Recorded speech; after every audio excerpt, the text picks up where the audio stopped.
ଭାରତ ହେଉଛି ଏକ କୃଷି ପ୍ରଧାନ ଦେଶ। ଏଠାରେ ଚାଷର ଅନେକ ମହତ୍ଵ ରହିଛି, ଅନେକ ସମ୍ମାନ ମଧ୍ୟ ରହିଛି।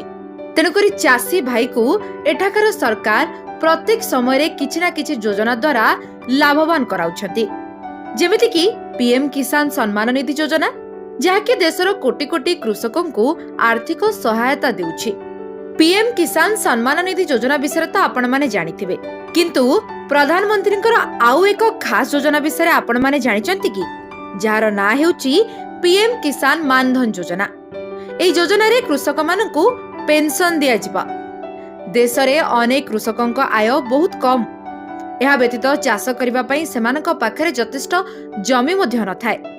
ତେବେ ଏଇଭଳି ଜାଗାରେ କୃଷକମାନଙ୍କ ଭବିଷ୍ୟତକୁ ଦୃଷ୍ଟିରେ ରଖି ପ୍ରଧାନମନ୍ତ୍ରୀ ସେମାନଙ୍କ ପାଇଁ ପିଏମ କିଷାନ ମାନଧନ ଯୋଜନା ପ୍ରଣୟନ କରୁଛନ୍ତି। ବୃଦ୍ଧାବସ୍ଥା ସମୟରେ ସେମାନଙ୍କର ପେନସନ ପ୍ରଦାନ କରିବା ପାଇଁ ଏହି ଯୋଜନାର ମୁଖ୍ୟ ମୂଳଦୁଆ ପକାଯାଇଛି। କେନ୍ଦ୍ର ସରକାରଙ୍କର ଏହି ଯୋଜନାରେ କୃଷକମାନଙ୍କୁ 60 ବର୍ଷ ପରେ ମାସିକ 3000 ଟଙ୍କା ଲେଖାଏଁ ପ୍ରଦାନ କରାଯାଉଛି।